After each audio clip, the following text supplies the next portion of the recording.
Hello, this is Mark Mitchell from Wizard Strategy. Welcome to my next podcast episode. I'm really, this is going to be fun. You're going to love this one. This is about sales. Sometimes I talk about sales. Sometimes I talk about marketing. This is about sales, and this is I'm really pumped because our world has changed, and I hadn't really thought about what that means to salespeople and sales skills. And I have a great friend, Mark Allen Roberts from OTB Solutions, and Mark is my go-to guy when I have a question about sales training, sales development, sales management, even selecting salespeople. He's my go-to guy. He really gets it. He's great to deal with, and he understands the challenges that we have, the unique challenges as salespeople we have in the building materials industry.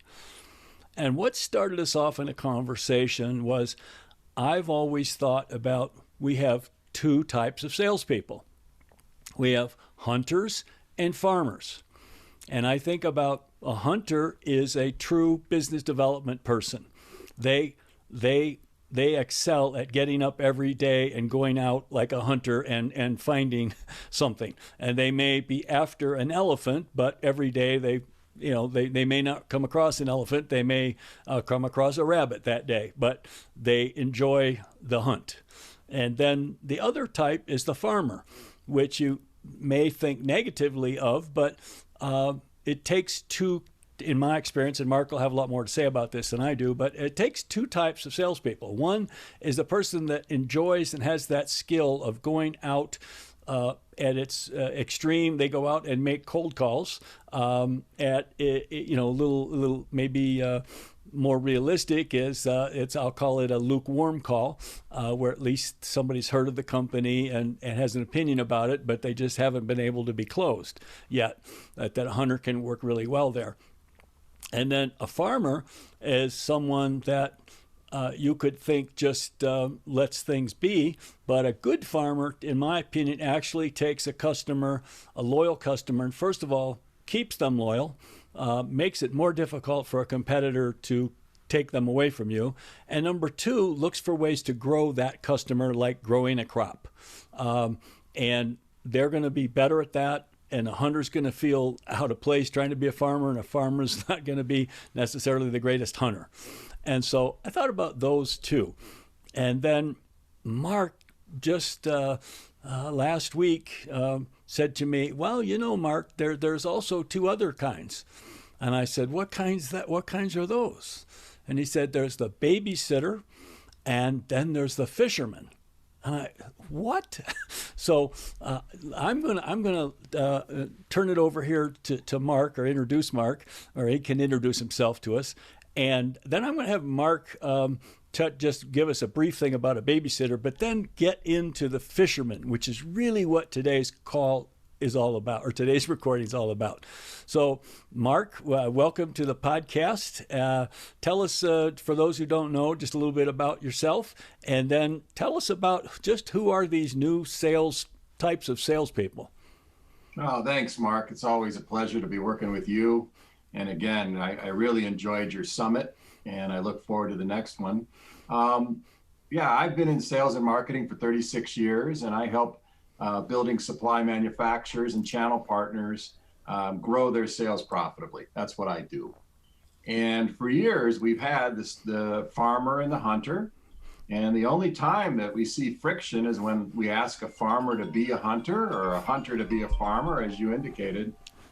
But in the last 12 months, we've seen a new style emerge, two new styles. One that we really don't want, which we'll talk about maybe at a later date, which is the babysitter.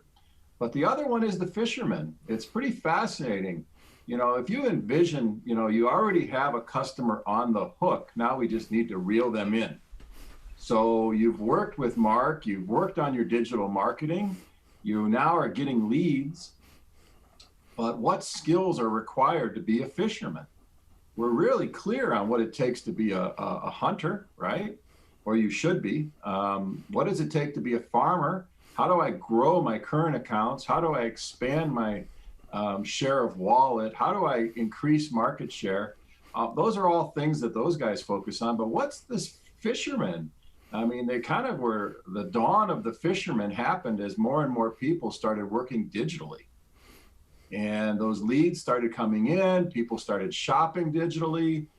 But there's also a skill set in not losing that customer. Once they've engaged, once they've raised their hand, once they've actually taken the bait, so to speak, of some really good SEO or Google AdWords, right? Yes. The other thing that I just I'd love to get your perspective on this, Mark, but it came to me that as the salesperson, we're used to looking at the customer as, I'll call it, cold, warm, or hot. Right. And it's like we've identified them. We're looking at them. But all of a sudden, when an email or a phone call or a text or a chat box or something comes from nobody, all of a sudden they thought, oh, now the salesman is in the shoe's on the other foot. Like the customer sees the company is warm and the salesperson like is totally cold to who's this customer on the other end of the phone. No, and that's true. And unfortunately, like I said, I've been blessed to work with a lot of manufacturers and their channel partners. And everybody wants to give a customer a great experience. But where I'm seeing it fall apart is in that role of the fisherman. So let's say somebody engages because you've done really good digital marketing.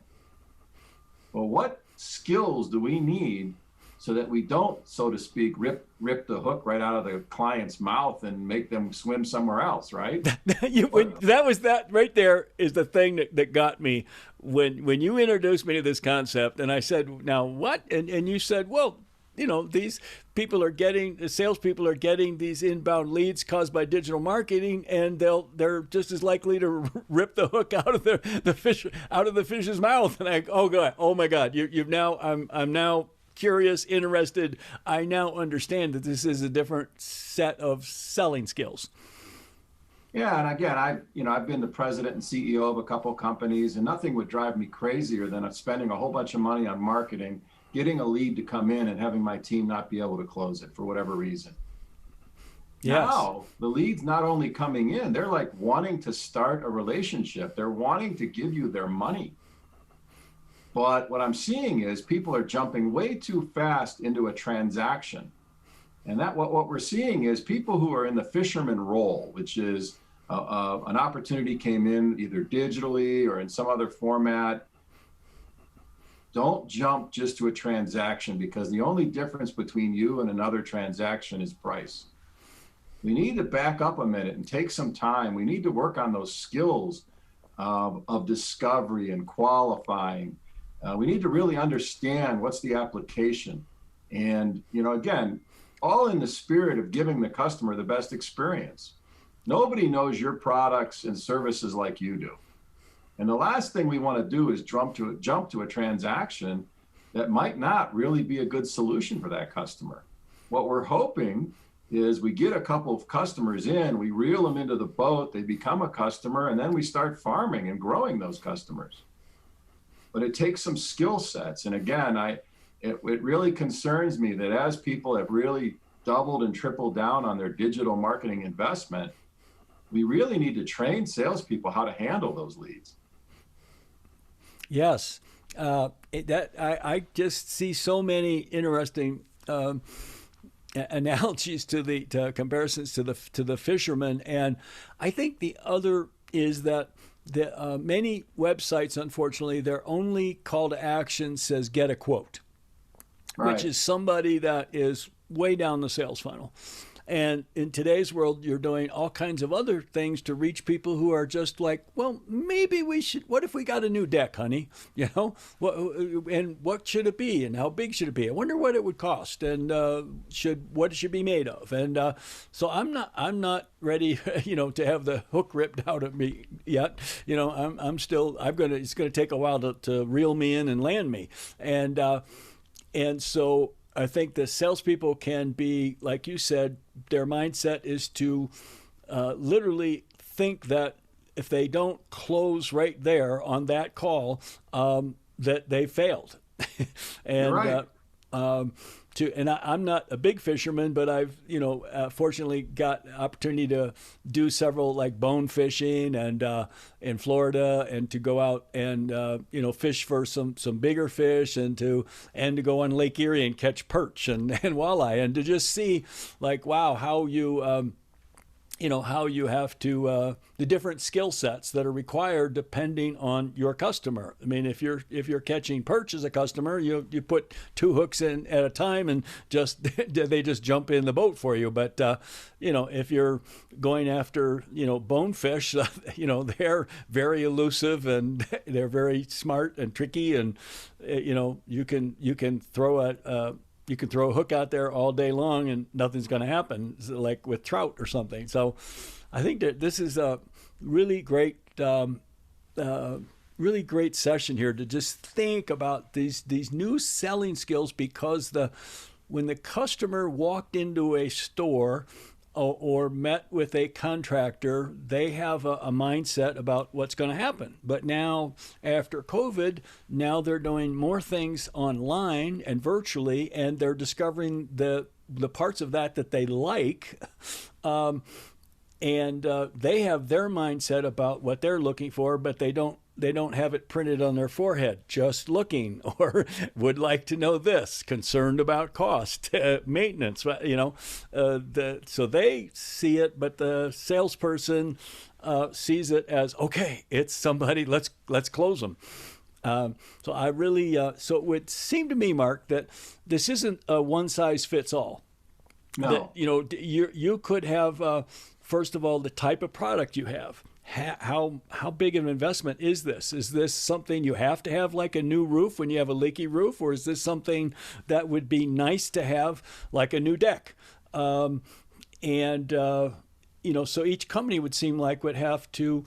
It's like fishing, as I just said, for different types of fish. They'd have to say, okay, this is the way you fish for our customers. This is, our customer is smart, our customer is wary, or our customer is easy to catch. What do you think about that? Yeah, and again, keeping with this analogy, we've all done bobber fishing probably when you were really, a child, right? And we need to identify the difference between a nibble and a bite. And that's really what you're talking about. A nibble is still a very valuable thing when somebody's reaching out for information. They're not ready to bite yet, but how do we treat them compared to how do we treat somebody who wants to literally just jump in the boat, right?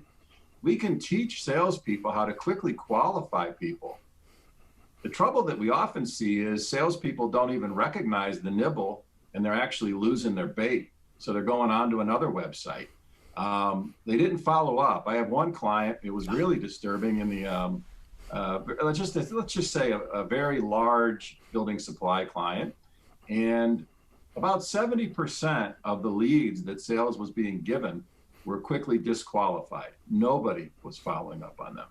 So all those little nibbles, they might not have been ready to reel in yet, but with a little bit of skill, they could have somehow made the bait a little more attractive and set the hook, right?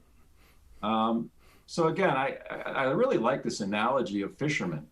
In the digital environment, we have nibbles, we have bites, we have people that are in desperate, like the roof that's leaking. But we need to teach the salespeople how to quickly qualify that. They're not leaving the boat, let's say, where in the past, face-to-face salespeople would go out, they'd see the person, they might walk around and see opportunities to serve them and make them more efficient and effective.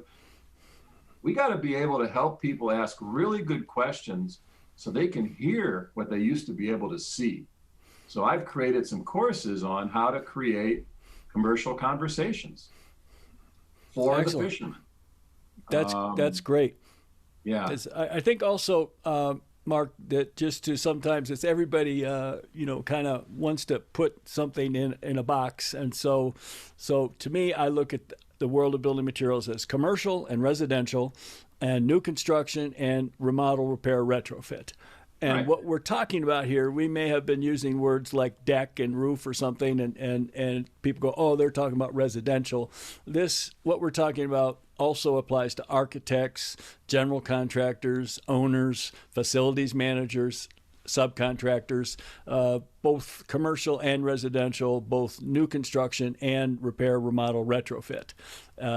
As you the wonderful tools that now the internet is really paying off in its promise for building material companies in particular, and some of the tools like Salesforce or HubSpot, better content and SEO. All of these things are just really great tools that are bringing in, if they're well done, they're bringing in more qualified prospects that need to be handled a different way. And if the whole thing falls apart, I think about we spend money, literally someone finds our website, let's say, or finds about our company. They have a problem they want to solve, or they're looking specifically for a product, and they come to our website. And we spend a lot of time and money to have a great experience on the website. And then we may say, download this book of design ideas or something. We give them an offer that is not get a quote, and they tell us who they are. And then we start sending them a campaign to further engage and nurture them. And so we're very patient, it seems like, in the marketing part of digital marketing. And then all of a sudden, when they reach out to contact us, then all of a sudden the whole thing can fall apart. And it can fall apart either by one of the bigger problems that Mark just brought up is we don't respond fast enough.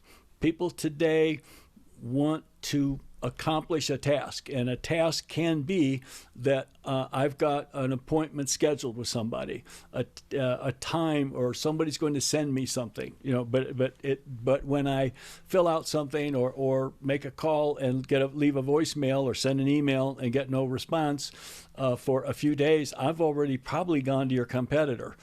And so there's that speed of response, and then there's the skill of being this talented fisherman that understands the fish and where, how do they act at different times of year, and what bait works best, and all of those nuances that I think this, because it is it really is a different world, and and it's a different set of different set of skills, and you hate to see all of the investment and that has been made in marketing to get that fish to nibble, and then to only send them away to the competition. Yeah, because you become your competition's best marketing agent if you're not handling the bite correctly. I'm going to steal that one. That's another good one, Mark. Well, you are. I mean, as a past CEO, it used to drive me crazy because I would see the number of leads coming in and what our close rate on those leads were. And that's a problem I want to fix. Like when I talk to CEOs that are in the building supply materials manufacturing, what I often hear, and usually it's over a beer or two, is I wish my sales would run like my plant. I adjust this, I get this output. But sales is like a dark art, right? Well, think about fishing, right? There's different fish that, again, if I knew I was fishing, let's say for a wahoo, I would have different bait, different equipment, and I actually would have a different way of letting that fish tire itself out a little bit online before I reel it in so I don't snap the line, right? But you had mentioned perch fishing, which I love to do up on Lake Erie. And when perch are hitting, you just pull that line up and throw them in the boat, and as fast as you can put more bait on the hook, they're in, right? Well, the other problem fishermen have, though, is if they haven't been trained, and about 50% of salespeople have never been trained in sales skills. So that's pretty disturbing. So we really can't hold them accountable to the problem that we're talking about today until we at least train them. But they're spending as much time on a fish that would look more like bait than they would on a whale. They're treating every opportunity like it could be a whale. And we owe it to them to help them qualify very quickly, what is the best way of serving this client? And then make sure that we align the cost of service with the opportunity, right? Yes. But again, it all gets back to that human-to-human interaction. I think it was McKinsey that just published a study because people were curious. When are we going to go back to normal? I hear that all the time. Well, we're in normal now. Okay. It's never going to go back. Right. I think what we're going to see is a sales hybrid model. Yes. And the Fisherman's going to play a role in that hybrid. We're going to have inside sales doing outbound prospecting. We're going to have face-to-face sellers if it needs face-to-face, but we're also going to have fishermen who are responding to digital opportunities. And then you had mentioned the time effect. I call it the Amazon effect. You know, I have building supply manufacturers tell me, well, our clients, you know, aren't active online. Well, my challenge to you is they might not be today for your product, but I promise you at home, when they need something, they're going to Amazon. And they've been trained to get an answer in seconds, not in a day, not in 2 days. And, you know, the assessment tool that I use when I work with teams, you know, they've done research and there's a correlation between how fast you respond to a lead and the close rate. And if you can respond within the first hour, it's exponentially more beneficial to you than 24 hours. And after 48 hours, you might as well not even do it. Yes. Yes, that's right. And, you know, another thing that I think, that my experience, Mark, that I've seen is we look and say a salesperson is a salesperson. And so then we have some salespeople who we perceive as better than others based on, you know, what we define as a good salesperson.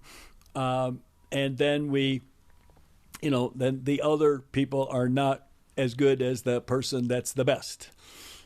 And we don't take a more nuanced approach. It's like taking your number one salesperson and making them the sales manager might not be the best idea. They may be a great salesperson, but they may be a horrible manager. And it's like, I think what we're talking about here is we've talked in the past about the difference between a hunter and a farmer. Well, now, you know, we have another person that's because of what is happening in digital that we're calling the fisherman. And so literally it would seem to me that, you know, I would want to look at my salespeople and kind of find a way to assess, you know, what are their strengths, and then look at my organization and say, okay, maybe rather than having people have territories and you have to be all three types of salespeople in your territory, that maybe we do a reset on that and look and say, you know, this person is the best hunter we have, and maybe their territory should be the United States. And then I see that happening all the time. Then we have these 5 people are really great farmers, and we should maybe split the United States up into 5 territories for them, you know. And then, you know, where does the fisherman take place? And is the fisherman a person that turns it over like the hunter does to a farmer if they're a repeat purchaser or potential repeat purchaser? You know, so just thinking about where this could go. It would seem like it'd be a great time to just kind of reassess your whole sales organization. Well, that's what a lot of clients are doing. I mean, the pandemic, what I say, is accelerated a number of things. It accelerated the race to digital and e-commerce, right? It accelerated online marketing. It also accelerated, you remember pre-pandemic, the biggest challenge was just hiring people. And we knew they needed trained, but we were busy, right? I think it was Warren Buffett that said, you know, you can tell who's swimming naked when the tide goes out, right? Well, the tide went out. And all of a sudden, we were stuck with all these salespeople who maybe were never trained, and they didn't have any foundational skills to go back on. When we do the assessments, we've assessed over 2 million salespeople globally, and 60% struggle selling virtually. 60% of one's face-to-face salespeople, if you think right now that they're effective and efficient, there's a high probability they're actually frustrated and disengaged. So what we can do is, and again, I don't like to assess people, what I look at is I want a clear expectation of each role, and then find the people who are ideal for that role. So, for example, a hunter, tenacious, a lot of grit. They're not easily impacted by rejection. They're not afraid. They don't have a fear of money. As the zeros keep adding, they don't get excited. They don't get nervous. They don't discount. They believe that when they hear no, it's just not yet, right? Yes. A farmer, on the other hand, might have a whole different tool set. They might be having some really good data analysis. Other large accounts like you also bought this, and this. Let me recommend this. How do we get more products in here? How do we grow together? But a fisherman's role is to reel that opportunity in. So what I would recommend is, if this message is really resonating with some people, maybe what we do is we really define roles: hunter, farmer, customer service, and fisherman, let's say. And then what we do is we identify the skill sets, which, again, I'm very fortunate to have a huge data set to pull from. What are those skills by role? And then you have your team take an assessment, and we have a tool called the right sizing tool that actually assigns people to the right role. Yes. Well, it's all about ROI. I mean, I don't mean to sound cold and calloused, because I'm a sales guy. I've been a sales guy for 36 years. I'm still a sales guy. But you got to have the right person in the right role. Today, it's about efficiency and driving the bottom line. And you had mentioned earlier, we've seen conflict when there's asking a farmer to be a hunter, right? And vice versa. We've known it for years, but now at least we have the science and the data to help us make those decisions. Where in the past, we might get frustrated. We expected somebody to be everything. And if you have a small company, you probably do need to have somebody that has everything, but make sure that they have the skills and to recognize what kind of an opportunity it is. Yes. Well, it's literally like, there are companies that unfortunately they're going to have to wear different hats. Right. And so I think it would be helpful to know, okay, what is my true calling or strength? And then, what's going to be the biggest stretch for me? And I remember there was a book written by, I think, Tom Peters from McKinsey years ago called In Search of Excellence. Oh, yes. And there was in Connecticut, so he went around the country and interviewed companies that were just outstanding. And one of them was a grocery store in Connecticut called Stu Leonard's Dairy. And at that point, Stu Leonard's Dairy was I think the number one producing store in terms of sales per square foot. And so like the president of Kroger's would go and walk through Stu Leonard's. What the heck are they doing? What are they doing? And but they interviewed Stu Leonard, and he told this this story that just really stuck with me for those people that have to wear multiple roles. And that was, he said, one day I had to put on my hat that says boss, and I had to fire my son. I immediately took that hat off. I put on my hat that says dad, and I said, son, I heard you just lost your job. How can I help you? Right. And so I found when I've had to change roles like that, that literally that really stuck with me is like, okay, right now I am doing this, and I put on the hat that I'm the hunter, I'm the fisherman, I'm the farmer, and it's just for me as a way to kind of remind me, okay, I need to think and act differently. I might not be, like my years ago I took that Strengths Finders test, and my strengths were in just strategy and ideas and things like that, and communication. And my wife, who's a psychologist, like her number one strength is empathy, and empathy is probably number 18 out of 35 on my list. And no matter how many courses I take in empathy, I will always be a bad karaoke version of my wife, okay? Because it's her natural, what she comes by. And so, but I think that there are many companies, there are some companies have the luxury of being able to redeploy their salespeople and be in their areas of strengths. And then there's many companies where they can do some of that. And then there's going to be some companies where everybody has to wear all the hats. And boy, do I think how helpful it would be to understand this is where I'm really amazing. And when I'm working where I'm amazing, I just love my job. It's like, I can't wait to get to work and to go do whatever that strength is. And then when all of a sudden I'm having a challenging day, I'm not maybe recognizing this is why it's challenging for me, that it's not my natural strength. And the other one I want to ask you, Mark, is also there's about many times I find that there's senior management of a company, and then there's the salespeople. It's not really clear to the salespeople what is great performance. What are you expecting from me? Like, how do I measure that? And I think sometimes the leadership has a tough time communicating just what is a great job for you as a salesperson. Do you find that disconnect? Yeah, actually, it comes out in one of our assessments. We look at, obviously each salesperson, but we also look at sales managers, sales VPs. We go all the way up to the CEO, because the tool actually becomes a 360. Okay. And it's fascinating when we look at something like alignment. Yeah. Okay. Are we aligned? In other words, do you know what the strategy is?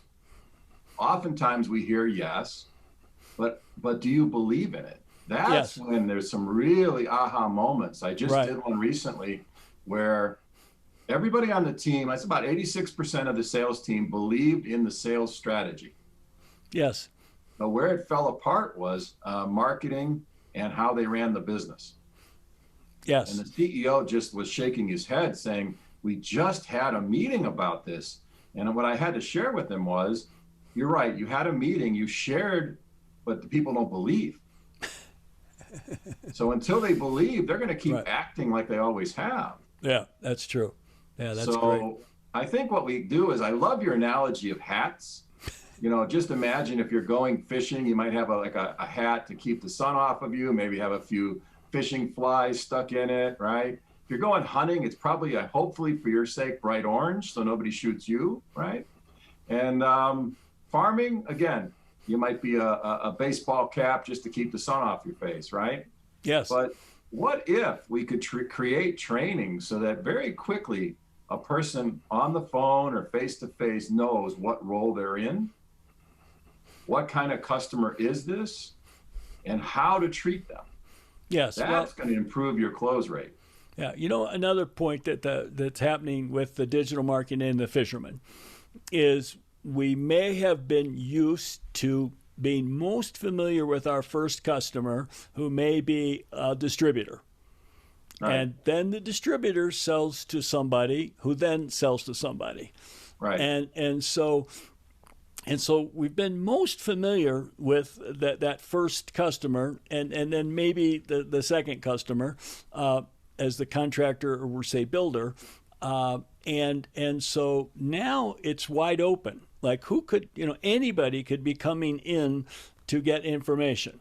And so now that also the fisherman doesn't know initially, am I talking to a homeowner, a builder, a flooring dealer, a contractor, a distributor? And then I need to be able on the fly to be able to go, okay, I got to literally put on that hat, says I'm talking to an architect, And so that's another challenge and a skill set, being able to roll with that. I mean, it's one thing if you're talking to homeowners every day about a new deck, you get where you know the signs of how to talk to the homeowner. But if you don't know what's coming at you, that's another skill set where you need to be able to change on the fly quickly. Well, and again, we owe it to our salespeople to help them. Yes. And that's why I'm a big advocate of leveraging data.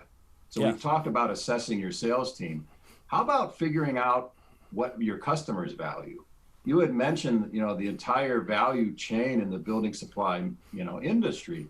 Well, the value messaging that a salesperson should use on an architect is probably a lot different than a contractor, a lot different than a consumer.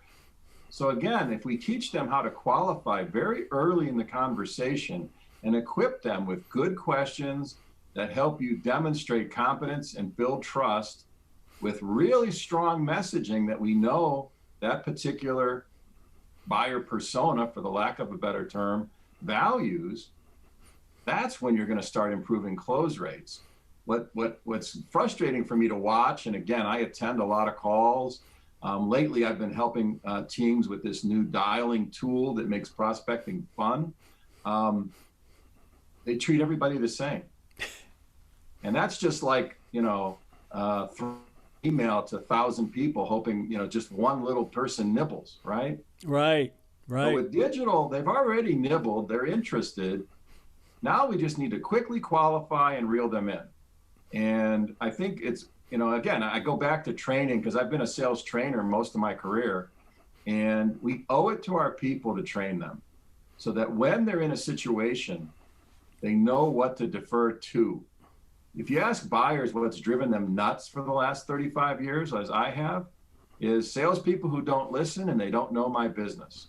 But what they're saying is they don't know what I value. Right. There's another important part of many salespeople miss out, but I could also see it happen, especially to fishermen. And so it's one thing if you have a homeowner contact you that needs a new roof, and they're going to buy a roof maybe once in their life. Right. And it's another thing when you get an architect on a project, and you didn't make the sale on that project. Well, that architect probably, next week is starting a new project that's probably very similar to the last project. And so that architect could, if you didn't sell them, the people will walk away and go, oh, okay, well, no, we didn't get that. No, you made an impression on the architect who specifies your product on a regular basis. So you didn't get this project. Does that mean that you shouldn't go for the next project? Did you leave even if they didn't choose you, did the architect have a favorable impression of dealing with your company? I think you bring up an excellent point because, again, so many people are doing it wrong, right? That just imagine if you did it right. Well, like where does that lead go? Too often I find that lead just is like, oh, nope, gone. And I'm going, what? This is somebody that, is they're going to do it again next week and the week after and the week after. And they were interested enough to consider you on this project. And maybe this one didn't work out, but that doesn't mean that the next one won't work out. But if you approached it like a hunter, let's say, instead of a fisherman, and you ripped the hook out of the architect's mouth because you weren't human to human, you were just jumping to a quote too fast, that's what they're going to remember. Well, but if you were trained and you asked really good questions that architects would instantly recognize that you've done business with architects before, maybe you wouldn't get that one quote, but you are going to leave a lasting impression and your brand will resonate with them. Yeah, well, so I think you're exactly right about the correct way to approach them as a fisherman. The issue that has become apparent to me is that architect, everything is set up to make a sale instead of to convert a customer. Yeah. It's like, I'm going to make too many of the things. Now, if you're talking to a distributor or let's say a lumber dealer or a big box store, well, the conversation is going to involve repeat orders. But if you're talking to an architect or a contractor or a builder, you're talking maybe about one project, but they have the potential they do many projects of the same types over and over again. And so if you didn't get that first one, I think they don't know what to do with that lead. Right. I'm working with a client right now where I identified it in Salesforce looking at, well, who are all these architects? Well, they're ones that we didn't get the job. I'm going, and have you ever talked to them again? No. so, uh, so I think that's another uh, challenge with our new world of digital marketing. Well, we're also seeing, again, does it take to finally close a customer? How many people are involved in a buying decision today? I mean, we've seen a lot of shifts, and we need to equip them to help salespeople understand that, again, in the qualifying process, maybe one of the questions we ask is, who else is involved in this decision making? How can we set up a call with them? Don't count on the person, particularly a large purchase. Don't count on the person that you're talking to be the best salesman for you. A fisherman's going to invite themselves to the party, right? Right. I find a great fishing hole, I'm going to invite myself to go there, right? Yeah, that's good. And that's, again, it's a whole different way of selling. I'm not saying it's right or wrong. It's just, market leading companies are adapting. And we had mentioned earlier, about salespeople. I believe everybody's destined for greatness in whatever role they're supposed to be in this world, right? The burden is on us as leaders to put the right people on the bus, right? We've been talking about that for years, and put them in the right seat. Yes. What better time than now than to strategically pivot and put people in the right seat? Oh, it's great. Yeah. So, Mark, this has been, you and I could keep going forever. This has been I'm really glad we did this, because I think this is a really important subject in terms of how we've tried to expect a great salesman can do all of these things. And even just as we had in the past have looked at, there's hunters and farmers, and now we've identified babysitters and fishermen, and I just think, wow, that I had not thought myself about. I was still back in the world of hunters and farmers and maybe a little babysitter, and had not thought about the different skill set required by digital. And I love the analogy of a fisherman. So I think this has been very helpful to our audience, and hopefully it's given them something. Well, one, if you're a salesperson, to start thinking yourself about changing roles, the changing roles, and how you're going to equip yourself to do that. And then if you're in sales leadership of a company, hopefully we've gotten you to step back and say, maybe I need to rethink how I position my salespeople, identify, train, develop them, have them in the right place. And then if you're in marketing, hopefully, as you're going to more and more not just be measured on how many leads you got, but how many of those leads turned into a sale. So the more that you can also help the salespeople, that will also be important to your future performance. So, Mark, I really appreciate you being on today. Do you just give us a little a recap of the types of things that you can do for companies? Sure. Again, we talked a lot about, quickly assessing an organization. And again, I have a tool that actually assesses your team's current sales effectiveness. If any of your listeners would like to participate in a sales effectiveness survey, all they have to do is contact me. Mention the code word WIZARD, and you're actually going to get a nice discount, because I appreciate you inviting me to this, and all the people that listen to you. The other thing is, one of the big struggles that I see is people are spending a lot of time trying to get revenue out of existing business when they should be looking for net new business right now. I'm working with another team that actually makes prospecting fun. So if any of your listeners want to try or test drive a new tool that helps you actually set up meetings with prospects to have meaningful conversations that lead to revenue, also give me a call. The test drive, like I say, is free. It's about 4 hours, and it teaches people who are hunters, naturally wired to be hunters, a much more effective and efficient way of attacking a target list. So again, I just thank you for inviting me, and I look forward to another episode where we talk about babysitters. Yeah, why great. we really don't want those on our team, but unfortunately, about 20% of salespeople are babysitters today.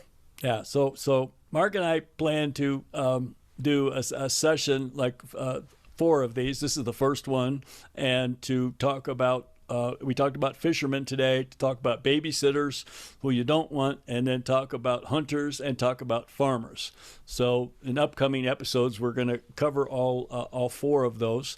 So hopefully this provides a lot of valuable things for you to think about as you continue to make yourself more effective and efficient as you move forward into this crazy new world that we're all facing. And Mark, what's the best way for someone that wants to get in touch with you? I'll put things in the show notes, but what's the best way for them to get in touch with you? Well, my email is mark@outbsolutions. And again, I've been doing this a long time, so I'm kind of an old school guy. I give out my cell number, 330-413-8552. I'm here to help, because once we have the data, we can make sure we put people in the right seat with the right skills. And the ultimate goal is give your customers the best experience, because like you said, they'll keep coming back. Yeah. Well, this has been just the very helpful, just the information that you've shared with us today to help us to, step back and re-look at, let's say a more nuanced way of looking at improving the performance of our sales team. I think is very important. And this has been a really timely and topical subject that we'll touch more upon in the coming weeks. So thanks again for giving us your valuable time and sharing your wise wisdom. Well, and thanks again for inviting me and all you do for the building industry. I've learned a lot working with you. I really enjoy it. So and thank you to the listeners. If there's any subjects that you'd like me to cover in the future, please send me a note and pass this on to other people in your organization that you think this might be of benefit for. So until our next episode, thanks for tuning in. Thanks, everyone.